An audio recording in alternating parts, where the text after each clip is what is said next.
बड़ा आश्चर्य। यानी गृहस्थी से निकलना सबसे बड़ी मुश्किल की बात होती। यानी तुमने अपने परिवार को छोड़ा, अपने रिश्तेदार को छोड़ा, धन दौलत को छोड़ा, महल अटारियों को छोड़ा, और तुमने सब कुछ उस गृहस्थी से निकलना हंसी खेल नहीं है। गृहस्थी से निकल करके भी आ गए और इस समुद्र को पार कर लिया। यानी गृहस्थ अवस्था को छोड़ना, मोह को छोड़ना, अपने परिवार से मोह छोड़ करके, रिश्तेदारों से मोह छोड़ करके वो तुम यहाँ पर आ गए। और लेकिन तुम मन कसाय में आकर के उसने कह दिया तो मुझे सहन नहीं हुआ। मान कसाय के कारण से तुम गोस्पाद में आकर के फंस गए और डूब गए, तो तुम्हारा क्या जीवन का सार निकला। इसलिए समाधि के लिए निकले हो। समाधि करना है जीवन का सार। मात्र पिछी कमंडल लेने से जीवन का सार नहीं होता है।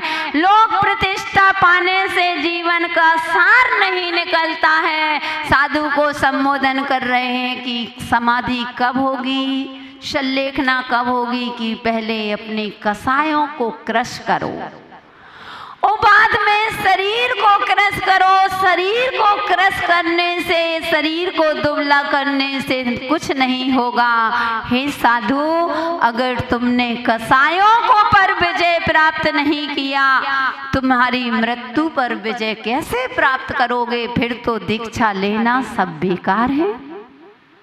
इसलिए बंधुओं, यहाँ आचार्य महाराज संबोधन कर रहे हैं कि जिसने मृत्यु को पर विजय प्राप्त कर लेते हैं, मृत्यु को पा लेते हैं, यानी वे हंस करके जाते हैं। गृहस्थ रो रो करके जाता है और साधु हंस हंस के जाता है। और एक बात और ध्यान रखना, जब साधु की समाधि होती है तो कहते हैं हे साधु, भीड़ में कभी समाधि नहीं होती। समाधि में भीड़ तो हो सकती है, लेकिन समाधि के भीड़ के बीच में कभी समाधि नहीं होती, क्योंकि एक श्रावक होता है, अनभिज्ञ होता है, ज्ञान नहीं होता है। वह साधुओं की, जब साधु की समाधि होती है बंधुओं, तो जो निर्यापकाचार होते हैं, गुरु होते हैं, बहुत संबोधन करना, क्योंकि क्या पता कौन सा कर्म उदय में आ जाए।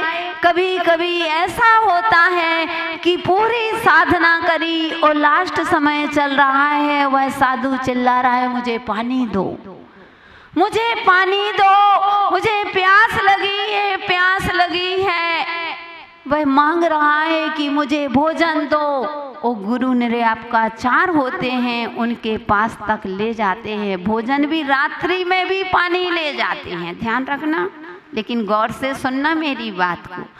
पानी पानी चिल्ला रहा है तो पानी भी ले जाते हैं और उनके पास तक ले जाते हैं, लेकिन हाथ पकड़े हैं तो उनको देते नहीं हैं, उनको पकड़ा देते, लेकिन गिलास पकड़े हुए हैं।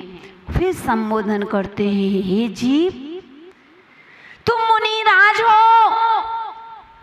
श्रावक भी रात्रि में पानी नहीं पीते, तुम मुनिराज हो। कितनी साधना करी, कितनी तपस्या करी, और तुम पानी पी करके अपने जीवन को कहाँ ले जाओगे? उसको संबोधन स्थिर कर देते हैं। अब वह कहता है नहीं नहीं, मैं नहीं पीऊंगा। नहीं महाराज क्षमा करना, मुझे पानी नहीं पीना। अब वह महाराज कहते हैं नहीं, अब तो तुम्हें पानी पीना ही पड़ेगा। अगर ये सब श्रावक देख लेगा तो कहीं हमने खुद देखा है महाराज जी को रात्रि में पानी पिलाते, गिलास में पानी, हो महाराज खुद कह रहे थे कि नहीं अब तो पीना ही पड़ेगा। हमने खुद देखा है अपने। वो आजकल तो उसका जमाना, समझ गए ना, मीडिया। तो ऐसे जल्दी बातें, इसलिए पहले से ही कह दिया। क्या पता उन आचार्यों की क्या सोच रही होगी, कितनी ऊंची सोच रही होगी बंधुओं, कि वे साधु के उन्होंने इनकी सोच में कह दिया कि ऐसा जमाना आएगा, थोड़ी सी कोई कमी होगी तो पूरे बाजार में प्रदर्शन हो जाए। आजकल का समय मीडिया के माध्यम से थोड़ी सी कोई गलती हो जाए तो उसका राई का पहाड़ बनते। सोचना कितने कर्मों का बंद कर रहे हो। तो कभी भी हमें ऐसे नहीं करना चाहिए, क्योंकि अगर साधु संबोधन नहीं करेगा, वह पानी पानी मांग रहा है, उसकी मृत्यु हो गई तो वह पानी का कीड़ा बनेगा। निर्यापकाचार है, अपनी कुशल बुद्धि से उसको संबोधन करता है। उसको रसगुल्ला भी मुझे गुलाब जामुन लो खाओ, और फिर देते नहीं है ना खिलाते हैं, लेकिन वह हाथ खींच लेते हैं, संबोधन करते हैं। ऐसा संबोधन भय भीरू करा देते हैं कि नरकों में गए थे, कितने तुमने भूख लगी थी, क्या तुमको खाने को मिला क्या, आदि आदि गुरु का संबोधन। तो बंधुओं, छपक जो होता है, जो समाधि में बैठ रहता है, उसको छपक कहते हैं। और जो गुरु होते हैं वह निर्यापकाचार होते हैं। गुरु हर समय तो ये सोचते हैं, शिष्य जो होता है वह हर समय यह सोचता है मैं हर समय छपक हूँ, और गुरु हमेशा निर्यापकाचार उनको संबोधन करते रहे। जहाँ गलती होती है संबोधन करते हैं, लेकिन जिसकी आयु ही खराब हो गई है बंधु, अंत समय क्या, वह तो जवान में ही अत्त करने लगता है, वह जवान में ही इठलाने लगता है। जिसको अपने जीवन से भय भीरू नहीं है, तो वह कभी चाहे भगवान भी उतर आए तो वह भगवान गुरु की क्या, भगवान की नहीं मानने वाला। उसकी निश्चित नियम से आगम कहता है, साधु अगर तुम अपने गुरु की आज्ञा पर नहीं चले तो तुम्हारी समाधि होने वाली नहीं। अध्ययन करने से क्या होता है, तुम अपनी मृत्यु पर विजय प्राप्त नहीं कर सकते हो, तुम्हारी मृत्यु अच्छी नहीं हो सकती है। इसलिए बंधुओं, जीवन का सार ही समाधि होता है। तो वह श्रावक होता है तो श्रावक नहीं, एक साधु के लिए तपस्वी साधु होते हैं, वह मृत्यु पर विजय पा लेते हैं। इसके क्योंकि बंधुओं, कब मृत्यु पर विजय प्राप्त करोगे, जब मोक्ष मार्ग में लगोगे। गद्दों में बैठे बैठे कभी भी ध्यान नहीं होता। बैठे हो राजा राणा छत्रपति हो पंखे के साथ, बिजली हो गई बंद खत्म हुई सब बात। ऐसा ध्यान चला, गद्दों में बैठे हैं, डल्लब के गद्दों में बैठे हैं, ध्यान चल रहा है। और ध्यान और लाइट चली गई, जैसे इसी समय लाइट बंद करते हैं। ऐसी रात रहती है, कितनी गर्मी पड़ रही है, बिल पूरा ले जाते हैं, आदि आदि। बंधु हो गई खत्म सब बात, हो गया ध्यान। ऐसे ध्यान से नहीं, ऐसे ध्यान नहीं होता बंधुओं। इसलिए कभी भी ग्रस्त मार्ग अच्छा है ही नहीं। अगर सही मार्ग है तो मोक्ष मार्ग के अलावा कोई मार्ग अच्छा नहीं है। अगर मोक्ष घर ही अच्छा होता तो कोटि 18 घोड़े छोड़े 84 लाख हाथी। अगर संसार मार्ग ही अच्छा रहती, गृहस्थी ही अच्छी होती, तो क्या आवश्यकता थी गृहस्थी को तजने की, जिनके पास कोटि 18 घोड़े छोड़े 84 लाख हाथी, कितनी संपदा रही होगी। उसको भी छोड़ करके वे वन में चले गए। और जो वन में जाता है वही बन पाता है, जो वन में नहीं जाता वह कभी बन नहीं पाता। राम वन को गए थे तभी बन पाए। अगर राम राजों में दरबार में रहते, राजपाट करते, तो वे कभी राम भगवान नहीं बन पाते। ऐसे ही बंधु साधु होते हैं। अगर हम भी आपके जैसे, क्या कमी थी, क्या हमारे घर में कोई कमी थी, क्या कोई परिवार में कमी थी, क्या कोई एक्स्ट्रा बच्चे थे क्या, कि माँ बाप को, कितने भी बच्चे हों, माँ बाप को कभी भारी नहीं लगते। अपने बच्चे कभी माँ बाप को भारी नहीं लगते, हाँ पड़ोसी को भारी जरूर लगने लगते हैं।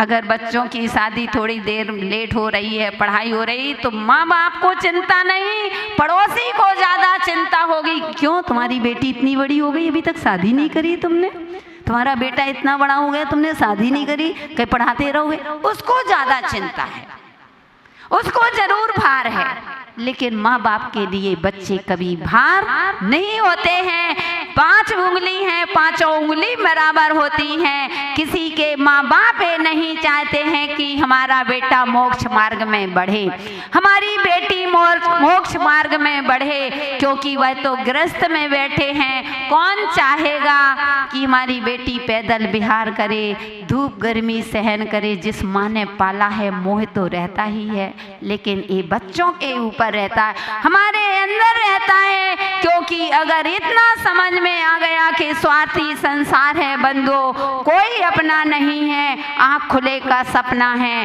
किस कर विश्वास करते हो। अभी वर्तमान में अभी सुन रहा है कि आज बताओ अपने बेटी भी एक पिता की मर्डर कर सकती है, तो कौन किसका है? किसको तुम बेटी कहते हो, किसको अपना बेटा कहते हो? कौन है तुम्हारा? कोई तुम्हारा नहीं है। आज रक्षक ही भक्षक बना हुआ है, किसी पर भरोसा नहीं, चाहे वह भाई हो, चाहे वह पिता हो, चाहे वह पड़ोसी हो, कोई भी हो, किसी का भरोसा नहीं है। इसलिए संसार मार्ग में अच्छा होता तो इतने बड़े बड़े लोग, महान आत्माएं सब कुछ छोड़ करके बैरागी हो गए। तुम्हारे पास क्या है? उन्होंने 84 लाख हाथियों को छोड़ा। तुम्हारे पास एक हाथी है क्या? शायद दीमापुर वालों के पास होगा कोई के हाथी। हाथी क्या, एक गधा भी नहीं होगा। जंगलों में की बात नहीं, मैं तो उनके घर में बात कर रही हूँ। एक हाथी है क्या? हाथी क्या, गधा भी नहीं होगा किसी के घर में, एक घोड़ा भी नहीं मिलेगा। वो अपने आप को सोचते होंगे आई एम समथिंग, मैं सब कुछ हूँ, मेरे पास मेरे जैसा कोई और वो बड़ा हो ही नहीं सकता है। बंधुओं, पद से बड़े हो सकते हो, पैसे से बड़े हो सकते हो, लेकिन मोक्ष मार्ग कहता तुम जैसा गरीब और कौन है। धन दौलत, कहते हैं कि धन दौलत वाले कभी अमीर नहीं होते हैं, सच्चे अमीर तो गुरु होते हैं। सब कुछ छोड़ दिया फिर भी, कहते हैं भजन की लाइन आती, मुझे तो याद नहीं है, एक तुम ही धनवान हो गुरुवर, बाकी सब कंगाल। सोना चांदी छोड़ के गुरुवर हो गए आप निहाल। धन दान एक तुम ही धनवान हो गुरुवर, बाकी सब कंगाल। कि सब कंगाल है, वो मैंने बताया भी था आपको कि आप तो दिन भर कमाते हो फिर भी एक हाथ से ही खाते हो। साधु तो बिल्कुल भी नहीं कमाता फिर भी दोनों हाथ से खाते हैं। क्या बात है। अब बताओ कि धनवान कौन है? तुम्हारे पीछे तो तुम्हारे चेला चपाटे 1-2 जने दौड़ेंगे, साधु के पास पूरी दुनिया छोड़ती है, क्योंकि एक घर को छोड़ा हजारों घर उनको बुला रहे हैं। ये साधु की विशेषता है। इनसे बड़ा और धनवान क्या चाहते हो? एक घर की रोटी को छोड़ा था, हजारों घर की रोटियां बुला रही हैं। जब आप लोग कहते हो हे महाराज नमोस्तु नमोस्तु, पड़गाहन करते हो हे माता जी वंदामी वंदामी, यानी उनको एक घर की रोटी छोड़ा, यहाँ हजारों घर की रोटियां बुला रही हैं। तुम रोटियों के पीछे भागते हो, साधुओं के पीछे रोटियां भागती हैं। यही तो विशेषता है। तो बंधु बताओ क्या सुख है गृहस्थी में? कोई यही आचार्य महाराज कहते हैं कि इसके अलावा दूसरा मोक्ष पथ का कोई रास्ता नहीं हो सकता है। इसलिए बंधु सबसे अच्छा मार्ग है तो मोक्ष मार्ग है। अब वो तुम्हारी मोहिनी कर्म के उदय से अलग बात है। आज हम आपसे पूछते हैं, आप बैठे हो हम बैठे, अच्छा ये बताओ पैसा ही सब कुछ नहीं होता, गृहस्थी में किसको कितना सुख है? बताओ अपने लिए क्या कर पाते हो? अगर पूजन में शिविर में बैठना है तो भी मन भी है तो भी नहीं बैठ पा रहे हैं, क्योंकि गृहस्थी लगी हुई है, बच्चों को कौन खिलाएगा, पति को कौन खिलाएगा, वो एक आसन करते, वो रात को खाना नहीं खाते, आदि आदि। कितनी किसके लिए कर रहे हैं? इस क्या तुम्हारे पति, तुम्हारे बेटा बेटी साथ में जाएंगे क्या? इन्हें मन भी है, वो अगर छोड़ करके बैठ जाओ तो 10वें दिन घर में चले जाना, महाभारत मच जाएगा। घर घर की कहानी, एक की कहानी नहीं, घर घर की कहानी है। अब गृहस्थी में फंसे हो तो अपना आपको कर्तव्य करना पड़ेगा, निभाना पड़ेगा। भले ही मन तो विचार करो कि सब कुछ होने पर भी, मन में भाव होने पर भी आप नहीं छोड़ सकते। मन है कि चलो बैठे, लेकिन दुकान लगी हुई है, बैठ जाए 10 दिन कौन बैठे। 1-2 दिन की बात हो, प्रदीप जी वैसे ही मुझसे कह रहे थे, माता जी पुरुष वर्ग का 2-3 दिन का लगा लो, तो 2-3 दिन तो दे सकते हैं, 10 दिन पॉसिबल नहीं है। मैंने कहा वह भी लगेगा, लेकिन यह साधना शिविर है, श्रावक संस्कार साधना शिविर। इसमें श्रावक को 10 दिन ऐसी साधना कराई जाएगी, यही साधना से तुम अपनी मृत्यु को विजय प्राप्त कर लोगे। पता चलेगा कि हम गृहस्थ होते हुए, कोई जरूरी नहीं कि आप महाराज नहीं बन सकते हो, गृहस्थ में रह करके भी हम कैसी साधना कर सकते हैं, कैसा ध्यान कर सकते हैं। अगर आप ध्यान में बैठ गए बंधुओं, तो ध्यान रखना कि तुम पूरे जीवन का सार अगर प्राप्त करना है तो ध्यान की क्लास मत छोड़ना। उस ध्यान, भले ही शिविर में मत बैठ पाओ जितने लोग बैठेंगे, लेकिन सुबह की ध्यान की क्लास में और साधु के माध्यम से शाम की समायक में तो बैठ करके देखना, फिर देखना आपको कितना आनंद आता है। लेकिन मैं ये बात बाद में अभी चर्चा करूंगी। मैं इतनी चर्चा करना चाहती हूँ कि आचार्य महाराज कह रहे हैं मोक्ष मार्ग से बढ़कर के गृहस्थ मार्ग नहीं हो सकता है। आज इसके लिए रोना, कल उसके लिए रोना, आज ये चल बस गया, कल वो चल बस गया, आज वो इस रिश्तेदार के यहाँ जाना, आज 3 में जाना, आज 12वां में जाना, आज 13वां में जाना, उनके यहाँ बैठने जाना, इसी में अपने जीवन। लेकिन आपने अपने लिए क्या किया? इसलिए बंधुओं, जीवन मिला है तो ऐसा जीवन जीना कि किसी के लिए रोना ना पड़े। हम लोग हैं, किसी के लिए नहीं रोना, कोई भी चला जाए आ जाए, क्या मतलब? आओ तो वेलकम और नहीं आओ तो भीड़ का।